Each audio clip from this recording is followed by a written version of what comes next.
నిన్నటి current affairs లోని చివరి ప్రశ్నకు సమాధానం. సంచార్ మిత్ర పథకాన్ని ఏ ప్రభుత్వ శాఖ ప్రారంభించింది?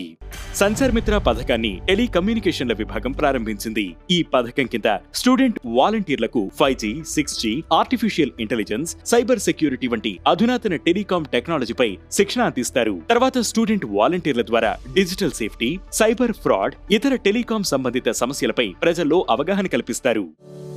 ఇక మొదటిది, ISS కు వెళ్లొచ్చిన తొలి భారతీయుడిగా శుభాంశు శుక్లా.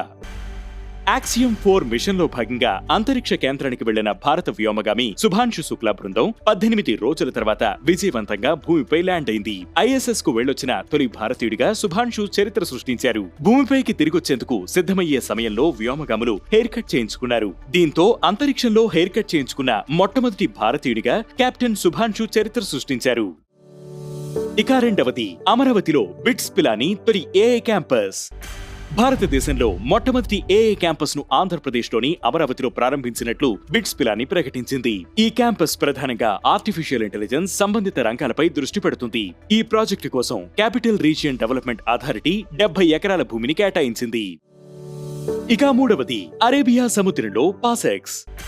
భారత నావికాదళం, గ్రీస్ నావికాదళం కలిసి ముంబై సమీపంలో అరేబియా సముద్రంలో పాసెక్స్ ను నిర్వహించాయి. 2023లో ప్రధాని నరేంద్ర మోదీ గ్రీస్ పర్యటన సందర్భంగా రెండు దేశాల మధ్య సంబంధాలు బలపడ్డాయి. అప్పటి నుంచి రెండు దేశాలు రక్షణలో సహకారాన్ని పెంచుకున్నాయి. 2024-2025లో ఇరు దేశాల వైమానిక దళాలు అంతర్జాతీయ వైమానిక విన్యాసాలలో చేరాయి.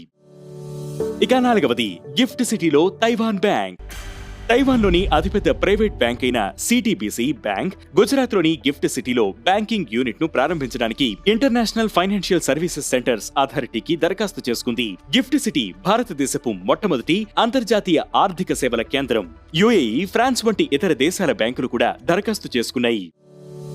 ఇక ఐదవది, వర్షాకాల సమావేశాల్లో నేషనల్ స్పోర్ట్స్ గవర్నెన్స్ బిల్.